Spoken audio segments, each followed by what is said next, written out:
And we are back with another episode of Beyond the Track.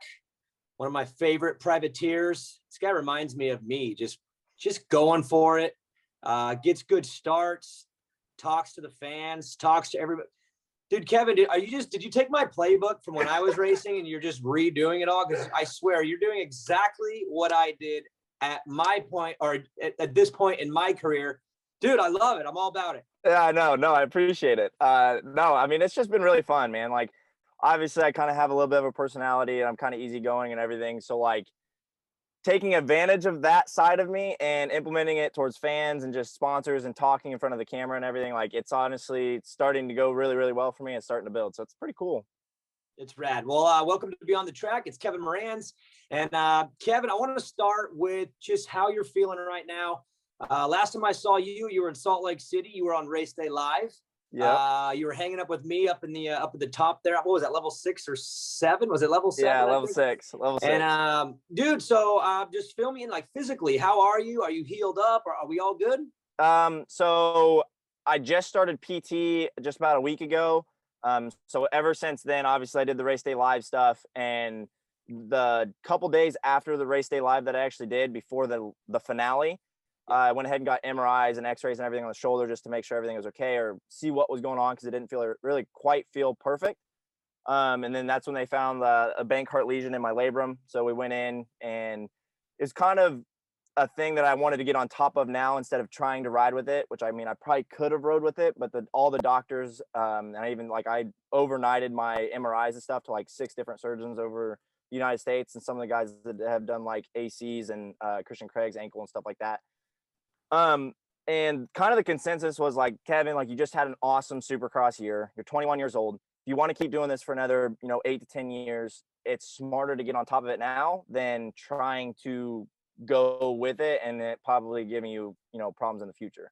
Wow. That's kind of the way I felt.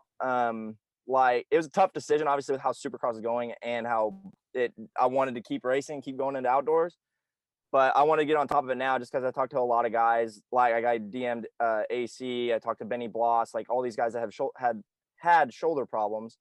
And they all said, like, dude, get on top of it now, because, like, Benny had problems with his for a long time before he got his fix. So it was kind of just a decision. I was like, all right, well, I'm just going to sit out the first bit of outdoors, get it fixed. We've started PT. Everything's been going really good with it, motion-wise and whatnot. And now we're getting ready to start going back into the strength side of things. So I'm hoping to be able to come in at the end of outdoors is kind of my plan.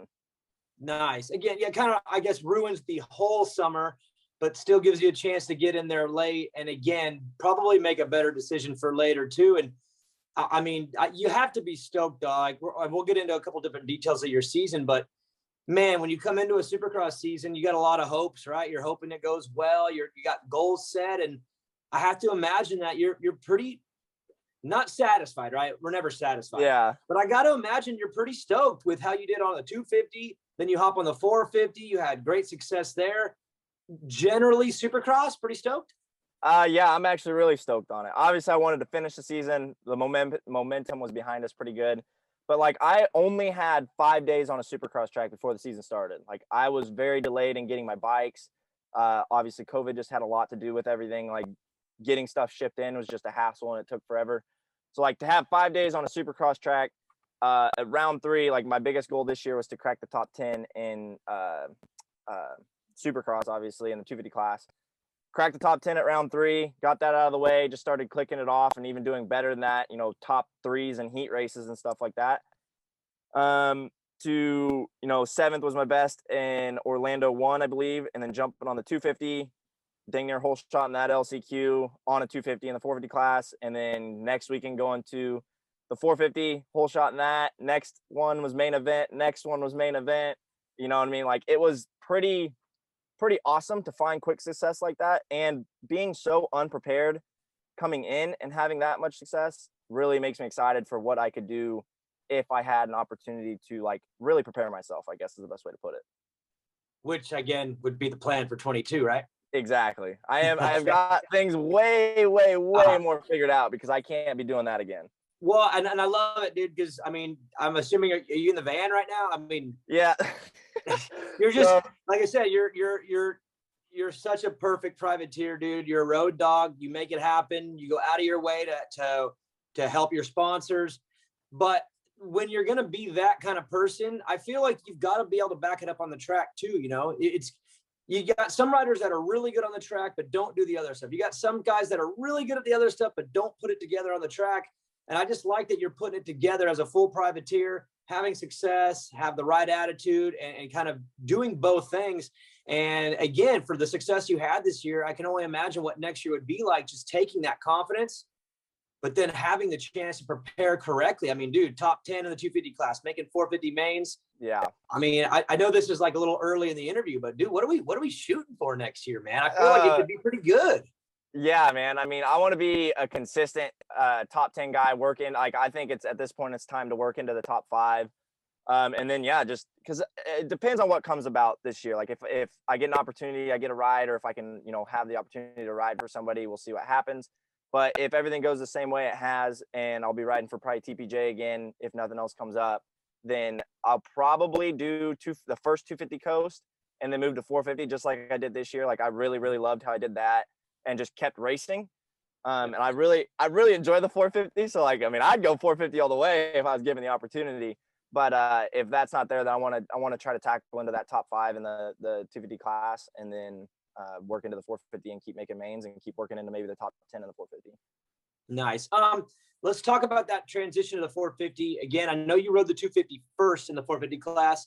When you first made that move, was that one of those, I just want to keep racing, I want to make money, I don't want to go home kind of things? Or was it like, no, I really want to make a move on the 450 class? Because I was caught off guard that you were not only going to do it, but then the fact that you started having the amount of success you had, like right away, like you said, it was really quick. Yeah. Was that the goal and hope, or was the original goal just to kind of keep out there? No, the original goal and hope was to get the experience, right? Because, like, obviously, if you're in this for another 8 to 10 years, however long my career is going to be, the goal, you're eventually going to move to the 450 class, right? So I was thinking, one, I didn't have a place to train. I was never at a facility because I used to be at the goat farm, and then that got sold to Star and everything like that.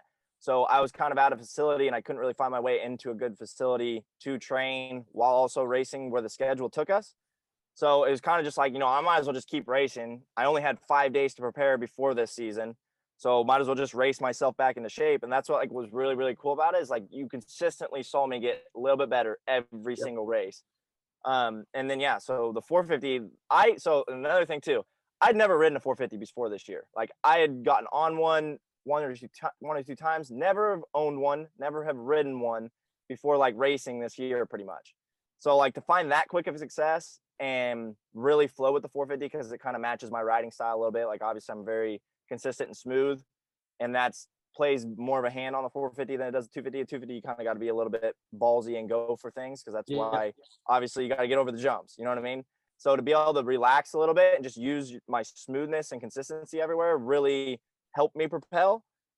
So, like, it's really exciting just to be able to go in and do that again next year and just keep building. Yeah, it was rad, man. And then those starts, I mean, bro, it's mental, baby. It's one thing to have the ability to pull a start. It's another thing to have the confidence to send it in there with the baddest dudes in the sport. And that's what I liked, is you weren't waiting for the LCQ to get the good start. You were like, nah, let's just go get it now. And just kind of take me through those first couple good starts when you're up there with Roxon and Webb and Anderson, and you're just like, dang, dude, I'm with these boys. So, like, what was it like? It was pretty cool, man. Like, I actually have a video, which I haven't even posted it yet, but like me on the 450 main event line for my first 450 main event. Like, I was just stoked. I was like, this is cool, man. Because you got to think, like, so I'm 21 years old. So I've been watching, Roxton, Tomac, Barsha, all these guys since I was a little kid pretty much. And to be on the line and lining up against them only on I think it was my second race ever on a 450 in Supercross, and I was in the main event. I was pretty tickled pink, you know what I mean? And then I was like, me mentally, and obviously I'd been getting good starts in the 250 class against all the factory guys and whatnot. So then I was like, let's just go try to hole shot this thing. I had like third to last gate peg way outside. And I was like, what's the worst thing that's going to happen? I know I'm going to get the jump on most of these guys, but I'm on the outside. I'll probably get pinched. Man, I got a good jump, and they just kind of left it open. I just held her in there. I was like, let's go, baby. Good. So it was pretty cool, man. Like, because I was in P2 right out of the first corner, so I only had Wilson in front of me, and I think Webb got around me in the third corner. So I was sitting. I went across the finish line fifth the first lap, and that's sick.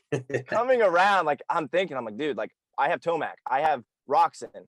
And the big one, I was like, I got Barsha behind me. I don't know what's about to happen. You know what I mean? Yeah. So, you know, it was really cool. It was just a cool experience. I just kind of rode not very great in the first main event just because I was more like, I don't know what this is going to be like. And then the second main event, obviously, when my bike blew up, like I was actually running a solid P15 until that happened. So, like, I rode way better in the second one, even in the third one as well.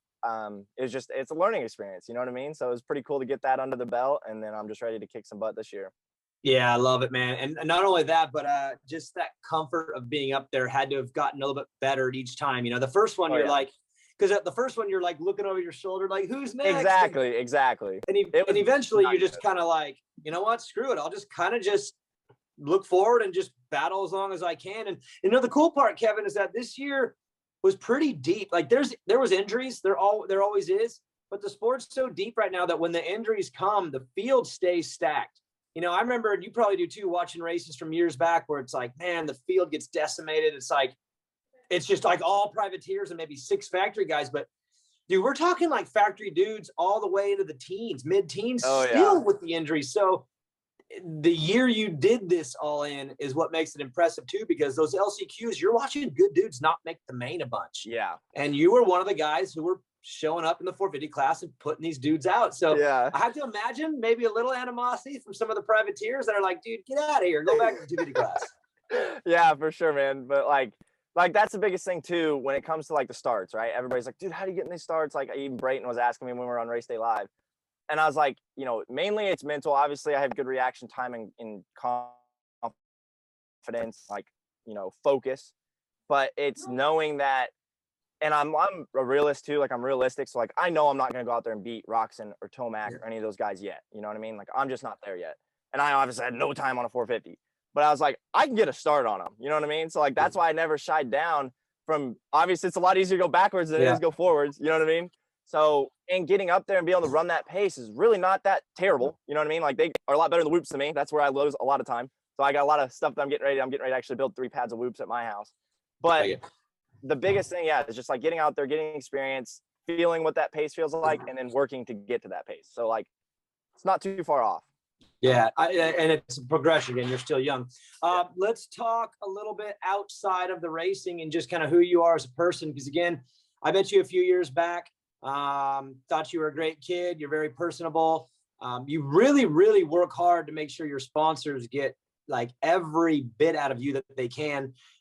Where does that, again, your personality is what it is, so that helps. But where did that mindset come from where you're like, look, I'm going to go above and beyond to make sure that these people are represented? Was that instilled in you? I just want to know where it came from, because not everybody really grabs that, you know? Yeah, I would honestly have to say, like, I've always kind of I'm respectful for what I've been given and what I have, because I didn't have it before, you know what I mean? Like, I've worked for pretty much everything I have. So, you know, my mom and dad kind of, when I was trying to go Loretta's as an amateur, and I was doing the same thing I am now, like trying to outsource logos and trying to get sponsorship money just so we can afford to go. You know, I've always done thank yous and photos and stuff like that for those people. My parents kind of helped me and told me to kind of start doing that stuff. And it grabbed so much more attention going out of my way to do something like that than just more or less like a privateer that just, you know, takes somebody's money and then says, oh, okay, thank you, but like doesn't do anything after that. It means a lot more when you go out of your way to send them something or actually like give them a phone call and talk to them. Like the biggest thing is just being personable, like you said, and that goes a long way. And that means that it's going to be returning sponsorship people, which is huge as a privateer, is to have people return so you don't have to find new people every year. Yeah. So that way you keep returning and then you keep getting new ones so you keep growing. It's a whole process, but yeah, it's been pretty exciting to see the feedback that I've gotten from my sponsors and how happy that I've made everybody just by keeping them updated and sending them thank yous and stuff like that is a really big deal. Right. And again, it goes a long ways with that extra effort too, because some of these sponsors might not even be looking for anything from you monetarily. Like they're not looking for a return in sales, or it's more just for branding, or it's meant just to help. And when you show that appreciation, people are like, they want to come back. They're like, wow, this kid really appreciates my help. And I have to imagine that when you go into the off season, you're putting together a program, it makes it easier to not have to go searching for new people, because again, you got people that are already on your side. Does that help too in the off season as far as being able to just keep away from distractions, be able to focus on what you got to do and not have to go out searching cold calling people? Yes, absolutely. Because it takes a lot of time. Like the privateers that like do it legitimately privateer and not, I don't have anything against the guys that have their parents help them out and everything, because my parents, they love me. They give me a place to stay and whatnot, but everything else moto wise has been on me for, 5 years now. Ever since I went pro in the pro class, like as an amateur pretty much at like age 17. So like I take a lot of pride in doing that, and it takes a lot of time if you're doing it like legitimately on your own. So having those repeating and consistent people that are always behind you is a really big deal. Let's talk a little bit about St. Jude. St. Jude is something that we do every year with Supercross, and you went pretty all in on that, and I know it was a really cool experience for you too. Is that, again, back to the same method with you, as you're always looking to kind of reach out and help? Just kind of take me through that experience on how that all happened and what it meant to you to be a part of that, because you were a big part of that. Yeah. So I was with the custom power sports team back, like obviously before COVID, was because that kind of messed everything up last year. But we actually got to go to the facility where they treat all the kids and everything. It was kind of made you speechless. Like it humbled you when you have to sit there and think that these kids so young are going through something like that, and we're here racing dirt bikes. You know what I mean? So like it really humbles you on what you have and makes you want to find ways to get in and support and help. So like being a part of that program was really cool. It humbled me a lot. I learned a lot, and it excites me that I can take something that I'm doing and give back to support the kids that are going through something like that. So that's really important. Yeah, it was cool. It keeps growing too. It's like they find new ways and inventive, just new ways to kind of continue the message, but in a different style with a different name, different theme, the different campaigns. And I just know you're a big part of that. And I know it meant a lot to you. And again, it goes back to kind of who you are and the way you present your personal brand. One thing that I really like that you do is the helmet, the custom helmet. I have to imagine, and this is my question what do you got? You got one?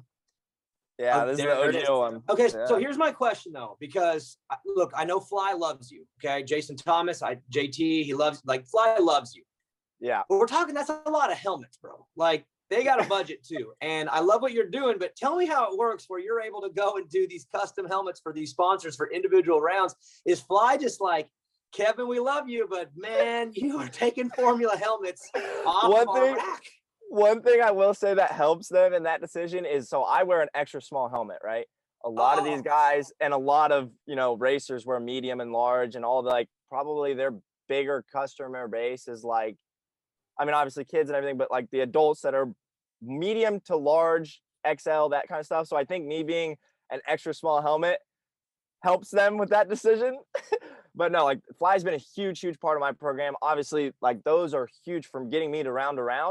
And it's a really cool program to get new businesses involved, who then, if you take care of them, give them those thank yous, it's repeating. So you have to take care of the people that take care of you. So how do you do that? Explain to me the process of how you do your helmet deal, because I see it all the time, but I don't really know how you do it organically from the beginning. So as in how I started or how I do it currently? Both. Okay. So how it started is just an idea, because I was in a position where I was I'm not going to be able to afford this year if I can't find a way to have support at every round. And since then, obviously, my results have grown and my personality has grown, so that's really good too. So it's starting to build, but it happened last year, and then I got the idea together about 2 weeks before the first round in Tampa, and that's when the St. Jude. So I was like, dude, perfect thing. I don't have to stress about trying to fill that round. I was like, let's just do a cool thing for St. Jude. I'll give back, and then start building it from there. Kind of use it as a launch, I guess is the best way to put it. Or a template for a future program. Yes, kind of. Yeah. Exactly. So that went really, really well. And then the best way I do is I do pretty much 2 different programs. One is for the helmet wrap, the marketing, the little videos, everything I do, and I race in it. And then the other program is I'll actually sign the helmet, and the business gets to keep it afterwards as a desk piece or something cool. Thanks. So I'm pretty sure Risk Racing was the one in Orlando when I got P7, which is my career best. That was really cool. And then I'm trying to think who the first one that made the first 450 main event, but those are really cool things for me. So it's cool to be able to include somebody and have somebody just get as hype as I was, if that makes sense. When you made that first 450 main, were you kind of want to keep this? Yeah. Yeah, man. I was like, I was tickled pink. Like I have like all the videos and everything from me coming off because I had a helmet cam on for that race. Dude, I was just like pumped up. I came off that LCQ. I was fired up all the way back. I'm like, dude, this is my second race ever on a 450, and we are in a 450 main event. I was like, let's go whole shot these sons of guns and let's go. So like it was a really good year. It was really good. I obviously really want to be back at the races, and we're doing everything that we can to be back at the races. Physical therapy is going good, and you know, hopefully I'll be shocked if I'm not on a bike in 4 weeks or so. Oh, okay. So yeah, you never know with timelines, right? Sometimes it's like 3 months of PT, but then sometimes it's like, hey, we can get pretty aggressive and you're good. So you're thinking the next month or so? Yeah, pretty much. Like I don't know how long until like I'll be send it race ready. Yeah. But I'm pretty sure like I could probably be on a bike right now. It's just I want to make sure that we're strengthening it enough before I go get on a bike. Like I could probably just do corner track stuff right now. But we just want to be smart. I'd rather be smart than, you know, be an idiot at this point, and then end up work your way in, right? Yeah, exactly. So I'm feeling really good. I've been very busy with home projects and whatnot. So shoulder's feeling good, ready to get back after it. Hey, so a lot of riders at different times in the year. The reason I bring this up is because AC's got a really good summer vlog going. Like, have you watched his videos? Like, I have not, but that is one thing. Yeah, they're very good. They're very good. But you know what I'm saying is a lot of riders are doing that now. They're reaching out more online. They're doing fun stuff, kind of letting you in. You're real good about social media. A lot of stuff with the GoPro behind the scenes. I guess what's kind of your method when it comes to your social media outreach, because that's another part of your game that's going really well. So that's just another thing on top of keeping sponsors updated and happy, and obviously the racing, the training, the bike work, the traveling, the managing, everything. You know what I mean? So it's a whole situation when it comes to running your own program. But it's a really big deal. What was the question again? I just started rambling. Just your take on how you do your social media. You were talking about the vlog stuff. So like that, everything, all social media is 100% on me right now. So that's one thing I'm looking to maybe outsource or find somebody that's willing to, or that I can maybe hire, have a part of my team, obviously, as I'm growing, to come in and do some video stuff. Cause like I have a really good personality for it, and like I'm easy going in front of a camera. I know how to be fun and like entertaining. It's just I can't do all of that stuff on my own. You know what I mean? Like I have my GoPro. That's where all my stuff comes from. Plus, you can't be the producer, the editor, the star of your own reality show. I know what you're saying. It just gets overwhelming, right? Yeah.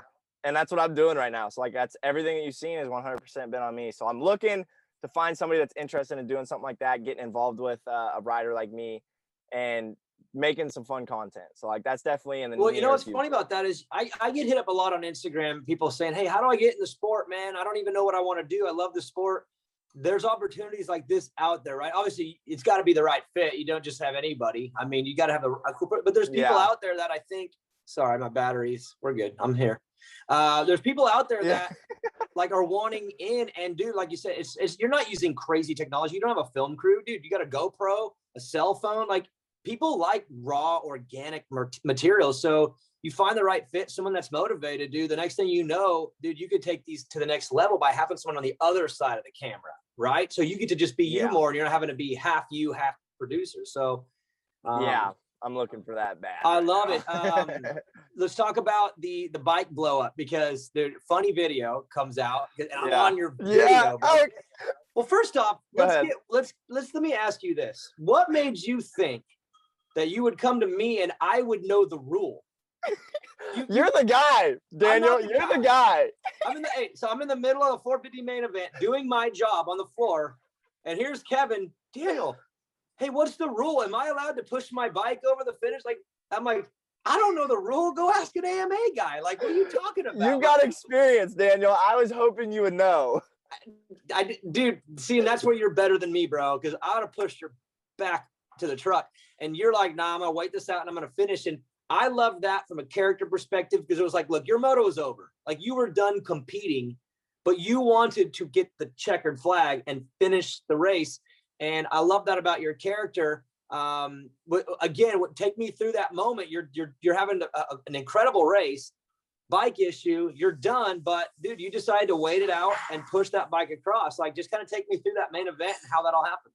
So I got out to a decent start, not one of my good ones. It was like P10 or something like that. And then I was running around 12 to 14 when that was kind of starting to happen. And I didn't know what was going on my bike. Like, I kind of started hearing stuff and I thought it was just the chain was dry or slapping, or it was a little bit weird, right? So off all the jumps, I'm leaning back, just like, I don't know what's going on. I don't know what's going on. Yeah. So, but I was in top 15 in a 450 main, and it was my second main ever. So I'm like, I'm going.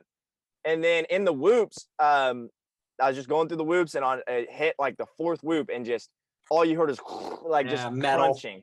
And yeah, and I about went over the bar. So I'm like, I just threw my hand up, like, I'm done. Like, there's no way I'm doing anything now. So I went over to my mechanic, which is Chris Fagala, who's the one that helps me go to all to the line and everything right now. And I was like, dude, I don't know what's going on. Like, what do we got to do? Like, I just want to go back out and keep racing. And like, I was popping the clutch because I never had a transmission blow up either. So like, I didn't know what it was supposed to sound like. I didn't know if my gear, like, I figured my front sprocket had like shelled a teeth and it was just like skipping, you know what I mean? So I'm like looking down at it. We see some spokes in the back wheel that are broken. So we pull those out. Oh, maybe that was it. And I just take off a little bit. I'm like, nope, that was not it. So then, yeah, that's when I was like, okay, Mike, my moto's done. I've been lapped twice already. Like, it's not worth going out there on a Supercross track. It's just not worth getting hurt. But I don't believe in my professional career, like, I've never taken a DNF. Even in my amateur career, I've always finished. So I was like, I don't want to see a DNF on that board. And it's a 450 main event. Like, it's not just me racing, right? Like, it's everybody from day one who has got me there, is watching me, supporting me. They're part of it too. So like, I'm finishing it not only for me, but for everybody that's behind me too. All the fans, everybody who's just like started to join the Kevin Moranz program. Right. TPJ, all those guys. So I went up to you hoping that you would know the answer, and you didn't, Daniel. And so I was talking to the flagging ladies that have all their helmets on and their comms. And I'm like, can I push my bike across the line? They're like, oh, we got to talk to this person. We got to talk to this person. He's coming over here. I'm like, the race is almost over. So I'm like, at this point, I'm like, I'm going to push my bike, whether they like it or not, because I'm finishing this race, because I'm physically capable of it. My bike's not, but I'm physically capable. So damn straight, I'm going to finish this race. So yeah, pushed it around, and I kind of like barely had it running just to get up the finish line, because I wasn't going to be able to push it with a locked up rear wheel. And hold on, Kevin. I don't want to kill the story. Evan, can you mute that, dude? Remember my son, Evan? Yeah. Oh yeah. No, Evan. He wants to be in your Beyond the Track, apparently, but you want to watch YouTube? Can you wait a few minutes? He's getting rowdy, huh? Look he wants to watch Kevin Moranz on YouTube. Yeah, there you go. All right, finish your story. All righty. So yeah, I'm pushing my bike. I'm over the finish line. I get the fist pump. I hear the crowd roar. Like, it was a pretty cool experience. But I just knew, like, in my head, I don't want the people, especially like my parents. My parents aren't there either, right? So if they see a DNF, they see me not doing laps, they're freaking out, because I'm probably not the one on TV. So I was like, I want to at least finish. Maybe like they'll be able to see me that I'm okay. Yeah. And so like they brought the camera to me, which is pretty cool. And then yeah, man, I rolled down the finish line. That guy said whatever he said, and then just pushed it back to the truck. But I was like, it was a bummer, and I was like thinking, because we have these little residencies or whatever you guys like to call them. I was like, I got a race in a few days. What am I gonna do? I had no idea what I was gonna do. So it was just very interesting. Yeah, but that makes the story even cooler though, because, and I don't know if it's a combination of a few things. Number one, you're on a KTM. Number two, high character moment. I'm sure that got out to people that mattered, but you got put in a position where you needed some help, and it wasn't like, yeah, we'll get to. It was like, no, I need help right now. And you got some help, because again, you had to race in a couple days, and dude, you pulled off a miracle with some help though.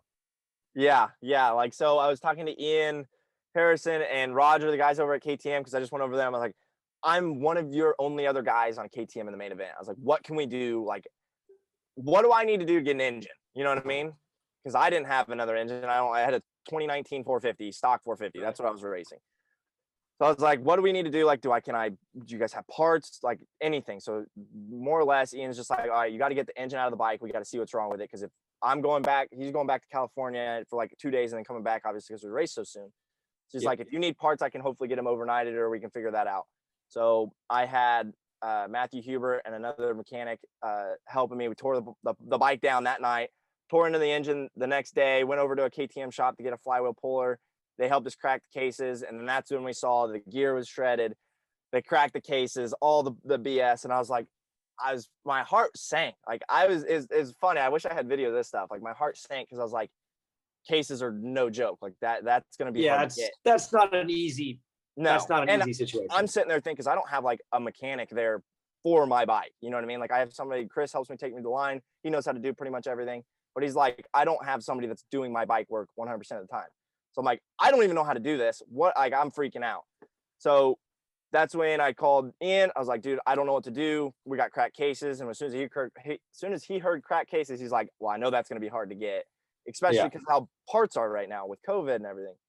So I was like, I pretty much told him, I was like, just let me know what we can do. If I can buy a bottom end from you, buy an engine, whatever we need to do, just let me know. And he called me back and like, he gave me an opportunity to purchase an engine, and I was like, done deal. So that was huge, because otherwise it would not have happened. Like there's nobody around here. There's no way I was going to get shipped from anywhere and it'd be there in time. So that was very, very clutch. And like, it made me feel really good, because I was talking to Ian, and he's like, one of the main reasons why you're getting this opportunity, why we're helping out, is because you pushed your bike across the line and Roger loved it. And I was like, thank goodness, man. If only your buddy here would have told you sooner that you could do it. Daniel. I almost didn't do it. Because I didn't want to get in trouble. But then I was like, if I get in trouble, I get in trouble. I just said, were you nervous at all that you weren't going to be able to push it up? Yeah, that's why I said I started it to just kind of, I mean, it didn't sound good, but I was like, the engine's already destroyed at this point. I started a little bit and just helped myself up, because I had a lot of people like, dude, you pushed that like it was nothing. I was like, little did you know it was started. Yeah, I was saying, because could you imagine you come around the corner, TV's on, push it halfway, I'd fall over. I'd be like such a joke, man. I was saying, you did push it right. I'd be like, hey, somebody give me some zip tie cutters. I'm taking this transponder across the line. I thought it was awesome, and it ended up helping. It went a long way. And again, it goes back to just who you are. You're building your individual brand, and I'm stoked on it, because again, the success is coming on the track. You're racing, you're getting better. Like every year is getting dramatically better, but then your brand is growing because you're doing it all the right way, and I'm stoked on that. So last question for you. We are in the summer. We're getting ready to go into the fall. You're healing up. You do some outdoors. What is Supercross prep looking like for you next year? Because I know you have moved around. You've been at the goat farm. You've done different things. Like, what do you want to do? What do you think would be the best for your program to be ready next year, as far as where you prepare? Because I know it's a big part of how you do things. Like the best thing for me, like in a perfect world, is getting an opportunity and having somewhere to ride. You know what I mean? Like a bike to ride, and like being a part of a team, right? So if that doesn't happen, I'm already like, I just did a bunch of work to my home track this past weekend, and I made 3 pads that I'm going to have Tracy Freeman, which is the track builder around this area. He's the one that builds all the Hoosier Arena Cross stuff. So I'm going to have him come out and build 3 legit sets of whoops, because I don't want to be in a position where like I don't have bikes, or I don't have time to get somewhere to go train. I want to be able to at least get some good practice at my house.